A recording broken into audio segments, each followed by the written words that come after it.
Hello दोस्तों, अब हम लोग फिजिक्स के चैप्टर नंबर 1 के वीडियो नंबर 3 में हैं। तो जो भी बच्चे वीडियो नंबर 1 और वीडियो नंबर 2 नहीं देखे हैं वो देख लें, तो वीडियो नंबर 3 समझ आएगा, है ना। चैप्टर का नाम क्या है हम लोग का? विद्युत आवेश तथा क्षेत्र। पिछले क्लास में क्या पढ़ा था? तो विद्युत क्षेत्र किसे कहते हैं, है ना। तो मैं उस स्लाइड तक पहुंच जाता हूं, फिर उसके बाद अपन डिस्कस करेंगे आगे।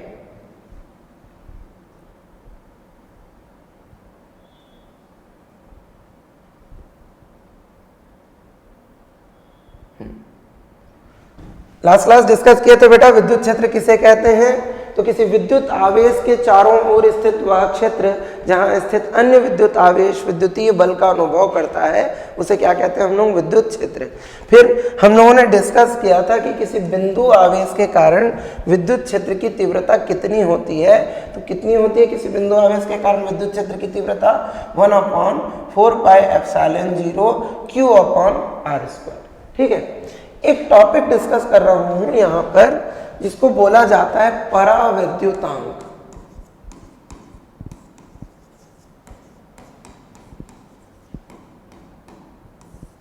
इसको हम लोग K से निरूपित करते हैं, कैपिटल K से निरूपित करते हैं। परावैद्युतांक है क्या? तो किसी माध्यम के विद्युतीय गुण को हम परावैद्युतांक से समझ सकते हैं। जैसे कि अलग अलग माध्यम है तो उसका परावैद्युतांक अलग अलग होता है ना। जैसे कि अगर तुम जल का परावैद्युतांक पता करो तो वो 80 होता है, जबकि मतलब 80 के आसपास, जबकि वायु का परावैद्युतांक कितना होता है? 1 होता है। तो अलग अलग माध्यम का परावैद्युतांक क्या होता है? अलग अलग होता है ना। अगर हम इसको परिभाषित करें तो K बराबर लिख सकते हैं ε/ε0। इससे पहले बताओ एप्सिलॉन क्या था? विद्युतशीलता। विद्युतशीलता ये क्या कहलाता है? एप्सिलॉन, है ना। एप्सिलॉन क्या कहलाता है? विद्युतशीलता। पर ये क्या है? किसी माध्यम की विद्युतशीलता। और एप्सिलॉन नॉट क्या है? वायु या निर्वात की विद्युतशीलता। एप्सिलॉन नॉट क्या है? वायु या निर्वात की विद्युतशीलता। एप्सिलॉन क्या है? माध्यम की विद्युतशीलता। तो परिभाषा यहां से क्या दे सकते हैं? माध्यम की विद्युतशीलता और वायु या निर्वात की विद्युतशीलता के अनुपात को क्या कहते हैं? परावैद्युतांक कहते हैं। समझ आया? क्या बोला? किसी माध्यम की विद्युतशीलता और वायु या निर्वात की विद्युतशीलता के अनुपात को क्या कहते हैं? परावैद्युतांक कहते हैं। परावैद्युतांक एक विमाहीन राशि है। कैसी राशि है बेटा? विमाहीन राशि। इस कारण से कई बार, एक दो बार एग्जाम में ये आ चुका है कि विमाहीन राशि है, मतलब के की विमा बताइए या विमाहीन राशि कौन है, इस टाइप का, है ना। ऑब्जेक्टिव क्वेश्चन पहले आते थे कुछ साल तक, तो उसमें भी आया हुआ है ना। के का मात्रक लिखिए, ऐसे प्रश्न भी आया हुआ है, तो उसको केयर करेंगे। ठीक, ε/ε0 होता है। अच्छा, तो अगर हम कूलाम बल देखें, है ना, हमने कूलाम बल देखा था। कूलाम बल, इसका मतलब स्थिर वैद्युत बल। उसका फॉर्मूला क्या होता है? किसी माध्यम के लिए, तो हमने किसी माध्यम के लिए उसे सॉल्व किया है। क्या होता है बेटा? किसी माध्यम के लिए।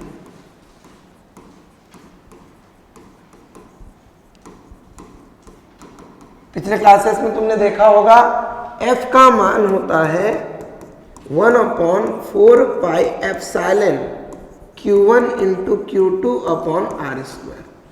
क्या होता है? 1/4πε Q1 × Q2/r²। एप्सिलॉन क्या है? विद्युतशीलता है किसकी? किसी माध्यम की। अब यहां से अगर तुम चाहो तो क्या लिख सकते हो? एप्सिलॉन बराबर ε0 × K। ऐसा लिख सकते हो, ε0 × K। तो F का मान क्या हो जाएगा? 1/4πε0 × K Q1 × Q2/r²। तो बल जो है उसमें K लगेगा अगर माध्यम का परावैद्युतांक दिया हो। अंकित प्रश्नों में जनरली माध्यम का परावैद्युतांक अगर दिया हो तो उस K का यूज करते हैं, और अगर माध्यम का परावैद्युतांक न दिया हो तो हम ये मान लेते हैं कि वायु या निर्वात है, और K का मान कितना लिख देते हैं? 1। ठीक इसी तरह से अगर हम विद्युत क्षेत्र भी निकालते हैं, विद्युत क्षेत्र की तीव्रता, तो विद्युत क्षेत्र की तीव्रता जो है किसी माध्यम के लिए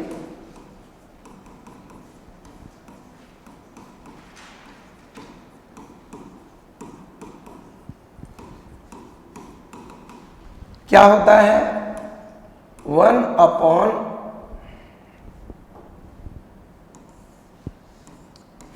पाई एप्सिलॉन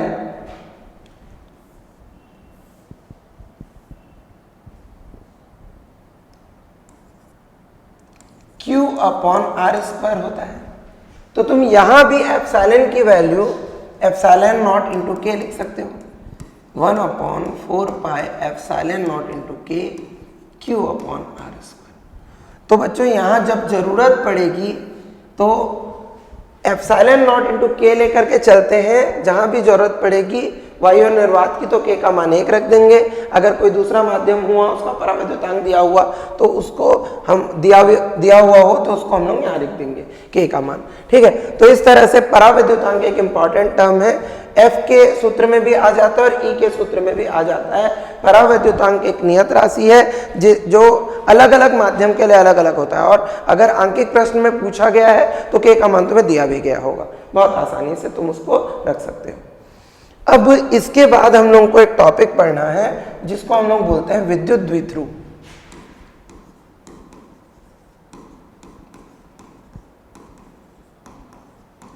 अब विद्युत द्विध्रुव किसे कहते हैं? द्विध्रुव समझने की कोशिश करो। द्विध्रुव मतलब दो ध्रुव, पर कोई भी दो ध्रुव एक धन एक ऋण होगा तो क्या उसको हम लोग द्विध्रुव बोल देंगे। अब इसको समझने के लिए सोचो कि मान लो तुम कहीं जा रहे हो और तुमको एक बैल दिखा और 2-3 किलोमीटर बाद एक और बैल दिखा, तो घर जाकर के तुम क्या बोलोगे कि मैंने एक जोड़ा बैल देखा? ऐसा नहीं बोलोगे, क्योंकि एक तो बहुत पीछे छूट गया, एक तो बड़े बाद में देखा, तो उसको एक जोड़ा बैल तो नहीं बोलते हम लोग। जब दोनों बैल एक साथ जा रहे हों, है ना, किसान तो इतना मैचिंग करके लाता है कि दोनों का सींग भी सेम लगता है ना, सेम कलर के होते हैं जनरली, ठीक, बड़ा मैचिंग करके लाता है ना, ठीक। किसान आदमी शर्ट को जूते के साथ मैच करे ना करे भाई, वो अपने बैलों को मैच करता है, ठीक है, तो उसे बोलते हैं द्विध्रुव। द्विध्रुव के लिए दो ध्रुव होने चाहिए।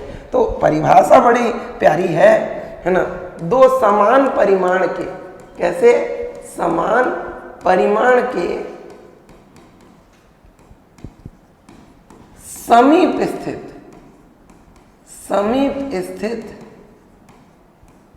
विजातीय ध्रुव द्विध्रुव कहलाते हैं।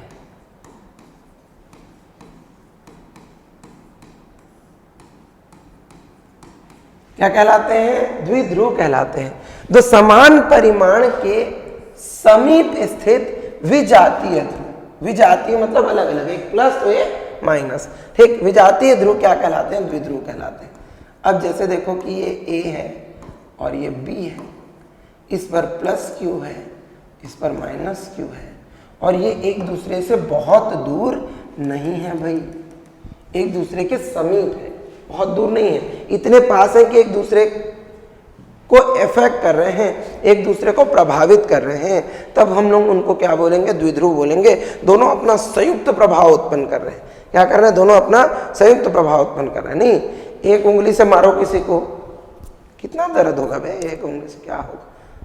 एक साथ झापड़ लगाओगे ना, हाँ, गाले उलट जाएगा, समझ में आ रहा है ना, ठीक है, हाँ, ये सूझ जाएगा। संयुक्त प्रभाव किसे कहते हैं समझा रहा था, ठीक है, संयुक्त प्रभाव किसे कहते हैं? मतलब मिल के एक साथ, है ना, है ना, तो दो ध्रुव एक साथ मिल के प्रभाव डालें तो उसको क्या बोलेंगे? द्विध्रुव।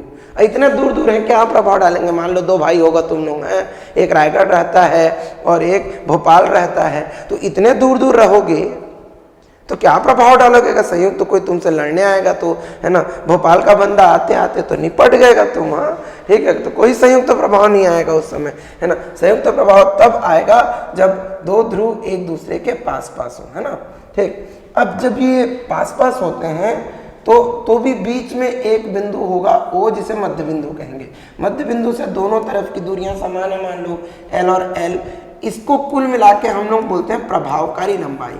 क्या बोलते हैं इसको? प्रभावकारी लंबाई। किससे प्रदर्शित करते हैं? 2L से, ठीक। 2L क्या है? इसकी प्रभावकारी लंबाई। Q और Q, अच्छा ये प्लस Q है तो ये माइनस Q हो, मतलब अगर प्लस 2 कूलम है तो उसके साथ माइनस 2 कूलम वाला ही द्विध्रुव हो सकता है, ठीक। अगर तुम यहाँ पे प्लस 5 कूलम या 5 माइक्रो कूलम लो तो -5 माइक्रोकूलम वाला ही द्विध्रुव हो सकता है। ऐसा नहीं कि एक तरफ +2 कूलम रख दिए और एक तरफ -3 कूलम रख दिए और बोल रहे हो कि यह द्विध्रुव है, क्योंकि इस केस में क्या समान नहीं है, परिमाण समान नहीं हो तो भी द्विध्रुव नहीं होगा, दूर दूर हो तो भी द्विध्रुव नहीं होगा, और दो ठो इधर भी +2c इधर +3c दोनों समान हो, सजातीय हो तो भी द्विध्रुव नहीं होगा। द्विध्रुव होने के लिए जरूरी है कि क्या हो, समान परिमाण के हो, समीप हो और विजातीय हो। ठीक है, समझ आया? मध्य बिंदु होता है, प्रभावकारी लंबाई होती है, ये आ गया होगा समझ में। एक इसके बाद का टॉपिक है छोटा सा, जिसको अपन पुकारते हैं क्या, द्विध्रुव आघूर्ण। क्या पुकारते हैं? द्विध्रुव आघूर्ण। ठीक, द्विध्रुव आघूर्ण किसे कहते हैं अगर समझना हो तो घूमना पड़ेगा, क्योंकि घूमने से ही आघूर्ण पैदा होता है। किससे आघूर्ण पैदा होता है? घूमने से, है ना।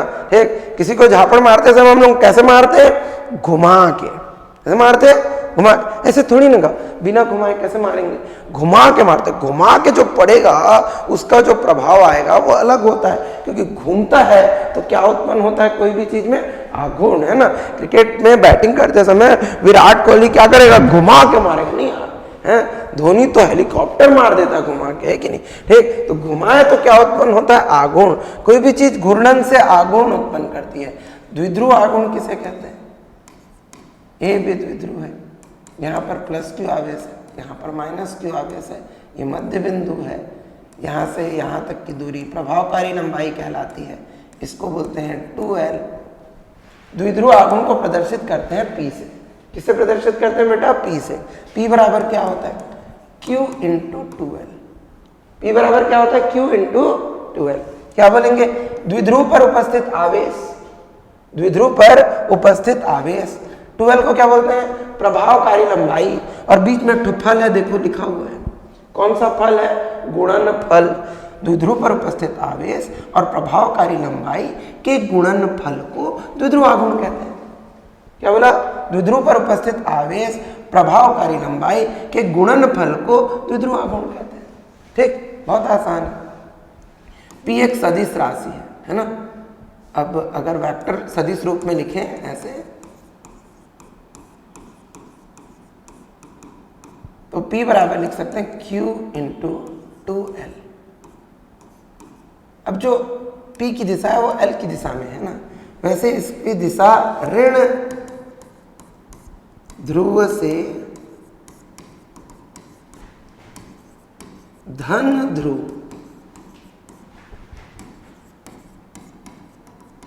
की ओर होती है।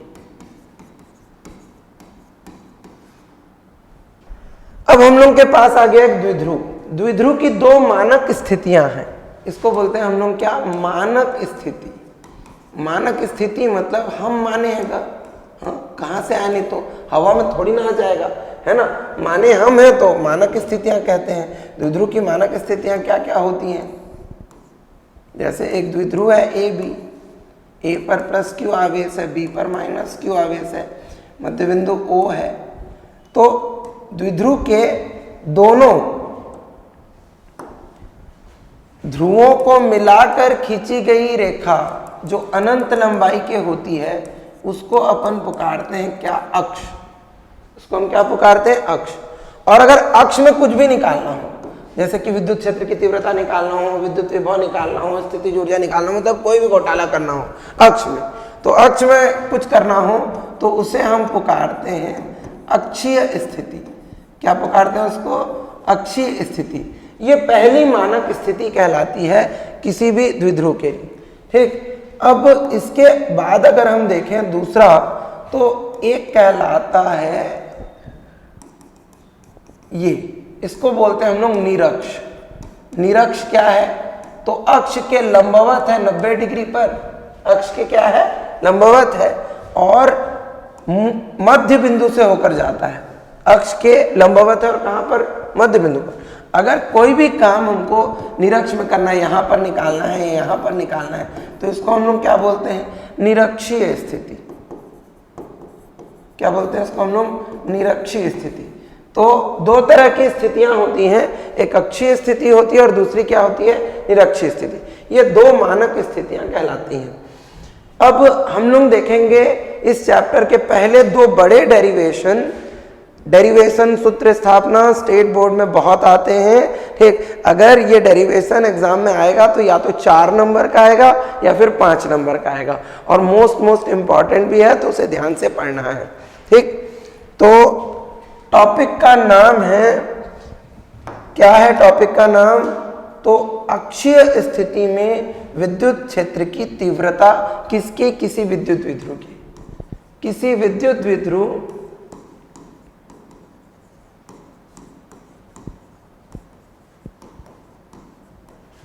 की अक्षीय स्थिति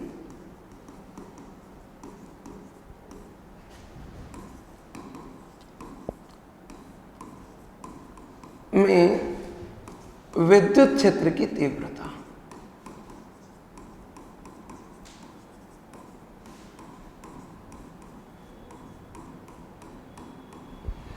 क्योंकि ये टॉपिक बहुत इंपॉर्टेंट है बेटा, तो बड़े ध्यान से पढ़ना बहुत जरूरी है। ये एक मोस्ट आईएमपी टॉपिक है, एग्जाम में पोटेंशियली 4 नंबर का टॉपिक है। 4, कुछ कंडीशन में 5 नंबर का भी आ सकता है, बट ज्यादातर ये 4 मार्क क्वेश्चन है, ठीक। इसको निकालने के लिए मैं एक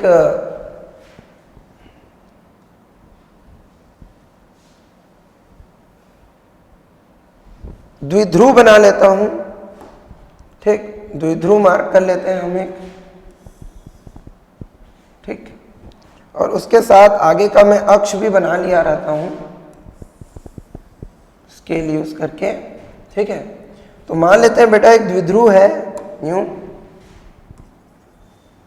यहां पर A ले लेते हैं, यहां पर B ले लेते हैं, A पर +Q आवेश, B पर -Q आवेश, ठीक। इसका मध्य बिंदु O है, ठीक। प्रभावकारी लंबाई L और L मतलब 2L है, ठीक। मध्य बिंदु से यहां से R दूरी पर एक बिंदु यहां पर हम ले लेते हैं, यहां पर कुछ भी ऐसे M, जिस पर विद्युत क्षेत्र की तीव्रता ज्ञात करनी है। स्केल को हटा लेते हैं वापस, तो क्या लिखेंगे, माना एक विद्युत विध्रुव। शुरू में स्टेटमेंट लिखना पड़ता है, कोई भी व्यंजक 4-5 नंबर का एग्जाम में आएगा तो उसके शुरू में तुमको स्टेटमेंट लिखना पड़ेगा कि स्टेटमेंट क्या है, ठीक। तो अब जो भी स्टेटमेंट है उसका कथन है, उसको हमको वहां पर लिखना पड़ेगा। तो इसके लिए मान लेते हैं कि एक विद्युत विध्रुव है AB, है ना। ऐसा स्टेटमेंट लिखने की कोशिश मत करना बेटा जो बुक में लिखा है और जिसको याद करना पड़ रहा है, जो डायग्राम में दिख रहा है वही लिखना है। क्या लिखेंगे, माना एक विद्युत विध्रुव AB जिसके बिंदु A पर +Q, बिंदु B पर -Q आवेश है, जिसका मध्य बिंदु O है, जिसकी प्रभावकारी लंबाई 2L है, जिसके मध्य बिंदु O से अक्षीय स्थिति में R दूरी पर एक बिंदु M है, जिस पर विद्युत क्षेत्र की तीव्रता ज्ञात करनी है, ठीक। अब इतना बड़ा स्टेटमेंट में है मैं नहीं लिख रहा हूं, है ना। तुम लोग स्टेटमेंट जो मैं बोला उसको सुन करके एक बार नोट डाउन कर लेना, लिख लेना, ठीक है। बट स्टेटमेंट या कथन लिखना बहुत जरूरी है। मैं जब इसका PDF नोट्स तुम लोगों को दूंगा साथ में वीडियो के, तो उसमें नहीं होगा क्योंकि मैं अभी नहीं लिख रहा हूं, पर एग्जाम में तुम्हारा लिखना उतना ही जरूरी है, वरना पूरे के पूरे नंबर नहीं मिलेंगे, ठीक है। तो लिखना जरूर। एक बार और बोल दें, क्या है, माना एक विद्युत विध्रुव AB जिसके बिंदु A पर कितना +Q, बिंदु B पर कितना -Q आवेश है, जिसका मध्य बिंदु क्या है O, जिसकी प्रभावकारी लंबाई कितनी है 2L, मध्य बिंदु O से अक्षीय स्थिति में R दूरी पर एक बिंदु क्या है M है, जिस पर क्या ज्ञात करनी है, विद्युत क्षेत्र की तीव्रता। ऐसा लिखना है, ठीक। अब एक साथ कार खरीदना पॉसिबल नहीं होता है, इंस्टॉलमेंट में खरीदना चाहिए। हम भी इंस्टॉलमेंट भरेंगे, पहले A के कारण निकालेंगे, फिर B के कारण निकालेंगे, फिर परिणामी निकालेंगे, ठीक। तो शुरू करते हैं। बिंदु A पर स्थित कितना है प्लस क्यू आवेश के कारण बिंदु M पर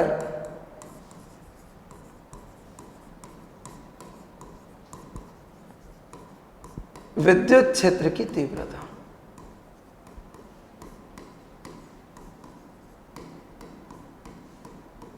ठीक, बिंदु A पर स्थित प्लस क्यू आवेश के कारण बिंदु M पर विद्युत क्षेत्र की तीव्रता। फॉर्मूला क्या होता है विद्युत क्षेत्र की तीव्रता का? विद्युत क्षेत्र की तीव्रता का फॉर्मूला होता है 1/4πε0 Q अपॉन R स्क्वायर, जहां R दूरी होती है तो यहां तुम E1 लिख लेते हो, इसको चलो E1 1/4πε0 K लिख लो, Q अपॉन दूरी कितनी है A से M के बीच की दूरी AM का क्या हो गया स्क्वायर। ठीक, AM दूरी है, इसकी दिशा किधर होती है? कोई भी धन ध्रुव है उससे दूर की ओर होगी विद्युत क्षेत्र की तीव्रता की दिशा, और ऋण ध्रुव की तरफ होती है विद्युत क्षेत्र की तीव्रता की दिशा।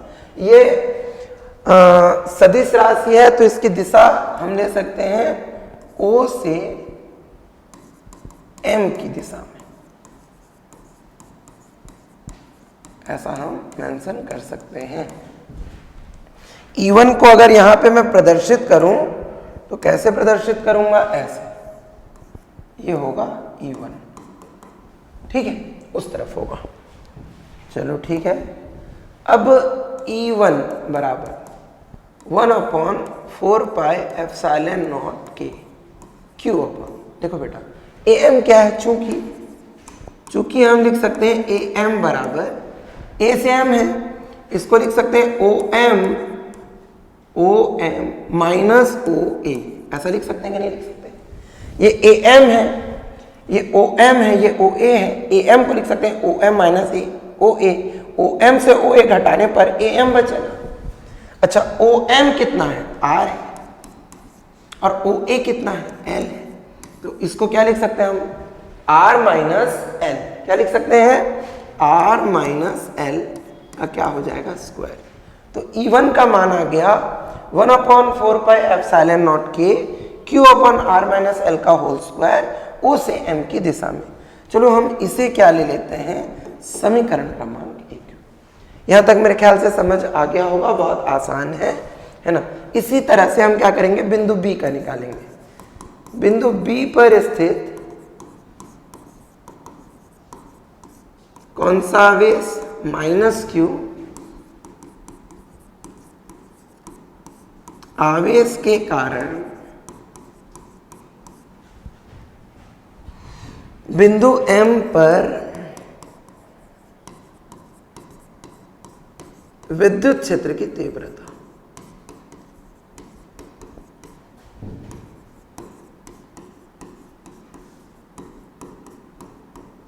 अब इसको क्या ले लेते हैं बेटा? E2। इसको E1 लिए थे, इसको E2 ले लेते हैं। E2 क्या होगा? फिर से 1/4πε0 K Q अपॉन B से M की दूरी को BM लिख सकते हैं, तो क्या हो जाएगा? BM का वर्ग।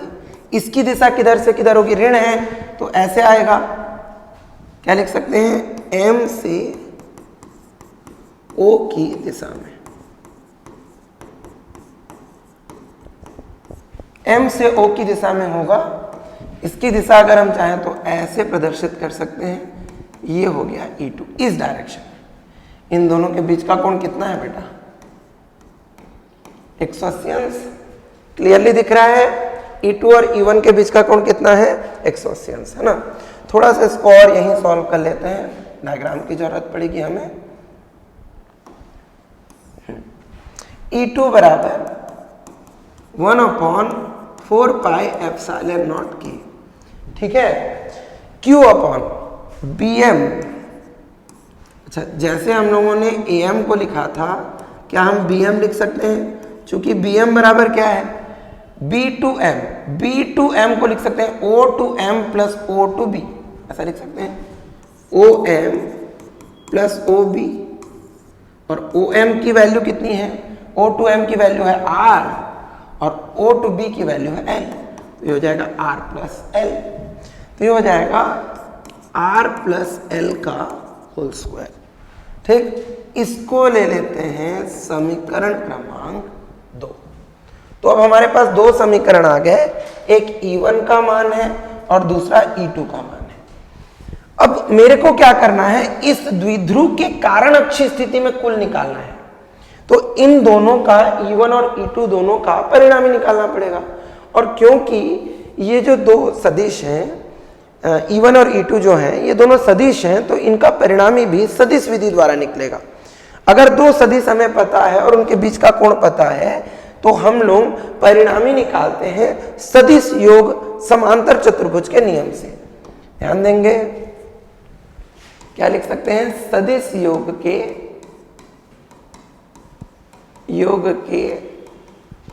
समांतर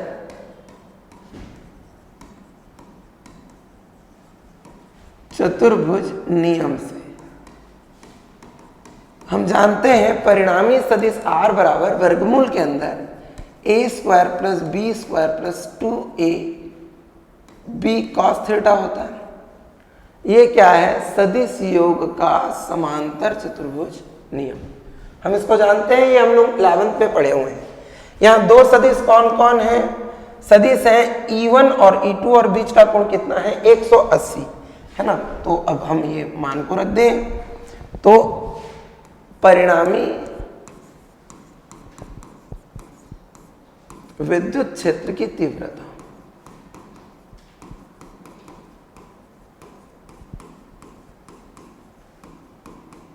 शुरू में अतः लगा दे रहा हूं, अतः परिणामी विद्युत क्षेत्र की तीव्रता ये निकाल रहे हैं। E बराबर होगा वर्गमूल के अंदर E1 का वर्ग E2 का वर्ग 2E1 E2 cos 180 डिग्री।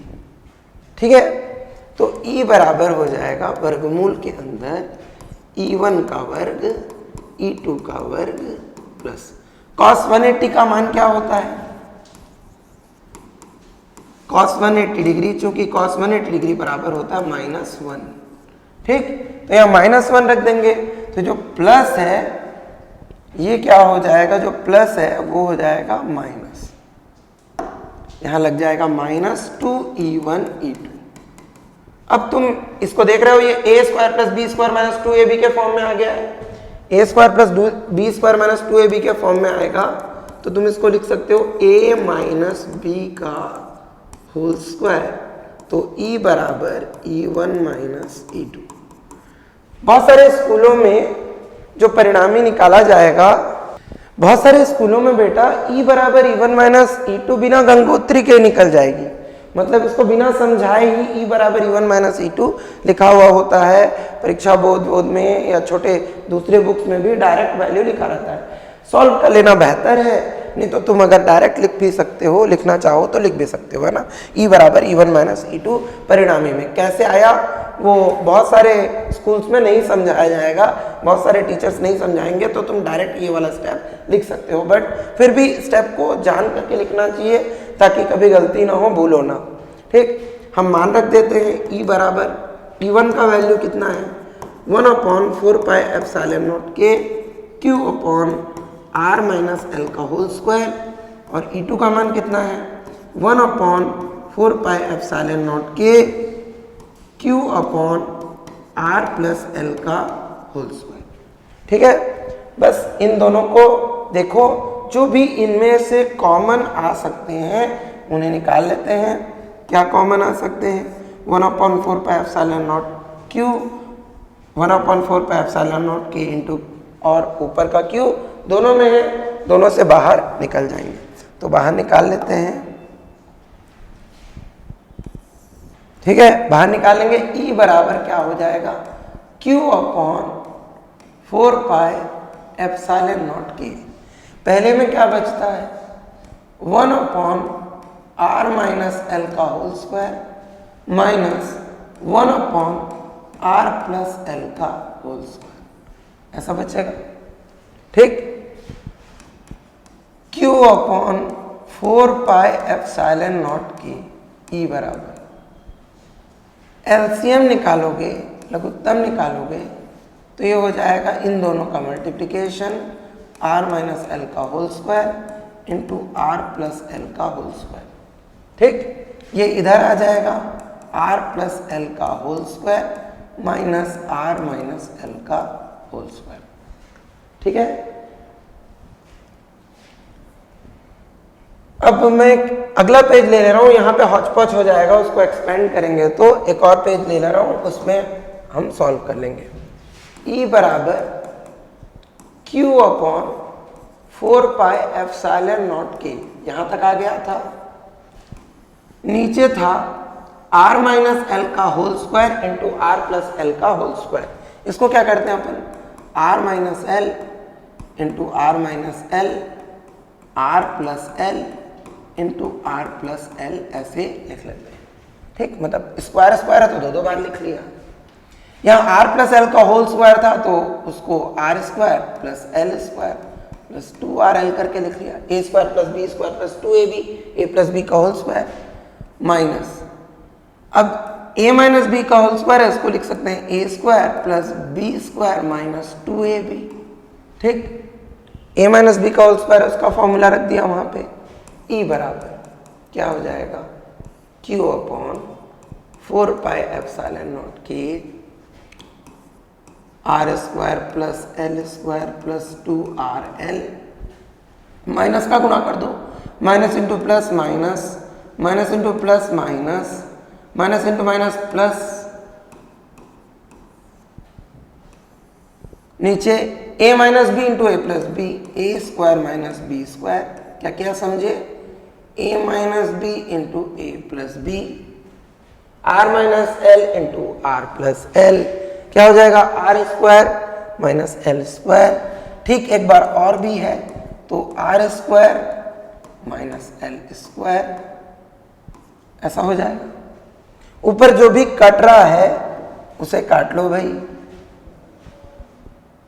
क्या कट रहा है, बहुत ही आसानी से तुम देखोगे कि यहाँ कट जाएगा कौन, आर स्क्वायर से आर स्क्वायर, एल स्क्वायर से एल स्क्वायर।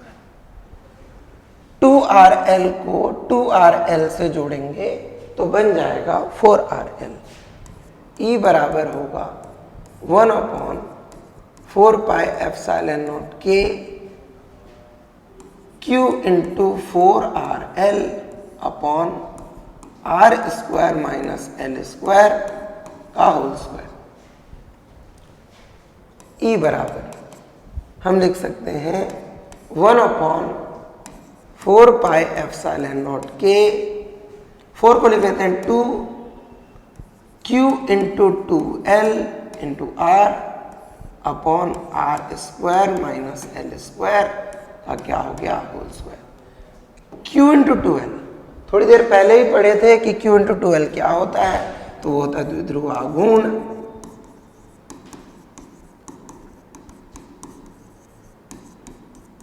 चूंकि द्विध्रुव आघूर्ण P बराबर होता है Q इंटू 2l, हम ये मान रख सकते हैं। E बराबर आ जाएगा 1 upon 4 pi epsilon naught K 2pr upon R square minus L square का होल स्क्वायर। ये आ गया विद्युत क्षेत्र की तीव्रता अक्षीय स्थिति में। एक और स्टेप हम लोग चाहें तो यहाँ पे ले सकते हैं। एक और स्टेप क्या ले लेंगे, वो ये है कि यदि r बहुत बड़ा हो, किससे, l से, r बहुत बड़ा हो क्या से, l से, तो हम l स्क्वायर को नगण्य मान सकते हैं। कोई भी छोटी राशि अगर गुणा में हो तो वो और छोटी हो जाती है। एग्जाम्पल के लिए अगर मैं 0.1 का 0.1 से गुणा करूं तो ये क्या हो जाएगा 0.01। अगर मैं 0.01 का 0.01 से गुणा करूं तो क्या हो जाएगा, दशमलव के बाद 1 2 3 1। ठीक, तो क्या हो जाएगा 0.0001। देन अगर तुम यहां से पता करो तो 0.1 से 0.01 छोटा है और 0.01 से 0.0001 और छोटा है। तो जैसे जैसे तुम किसी छोटी राशि का वर्ग करते जाते हो या की घात 3 करते जाते हो, की घात 4 करते जाते हो, वो और छोटा होता चला जाता है। ठीक है, तो इस तरह से तुम इसको समझ सकते हो कि ये रिलेटिवली और छोटे होते जा रहे हैं। तो जब L छोटा होगा तो उसका वर्ग और छोटा होगा, तो उसे नगण्य माना जा सकता है। अब उस केस में अगर हम E बराबर लिखें तो it can be 1/4 pi epsilon naught K 2pr upon L को भूल जाओ, L नहीं है, L को नगण्य मान लिया, उसको शून्य मान लिया है, तो r की घात 2 का घात 2 कितना हो जाएगा, r की घात 4, तो 1 कट जाएगा, यहाँ बच जाएगा घात 3। ठीक है, तो उस केस में E बराबर आ जाएगा 1/4 पाई एप्सिलॉन नॉट के 2p अपॉन r की घात 3। और इस तरह से विद्युत क्षेत्र की तीव्रता अक्षीय स्थिति में मिल जाएगी। E बराबर 1/4 पाई एप्सिलॉन नॉट के 2p अपॉन r क्यूब होता है। ठीक, वैसे बेटा ये भी सही है। ये कब है, जब वो कंडीशन अप्लाई ना हो, और जब कंडीशन अप्लाई होगा तो ये सही है। ठीक, तो इस तरह से हम लोगों ने अक्षीय स्थिति में विद्युत क्षेत्र की तीव्रता के लिए व्यंजक जो है उसे निकाल लिया।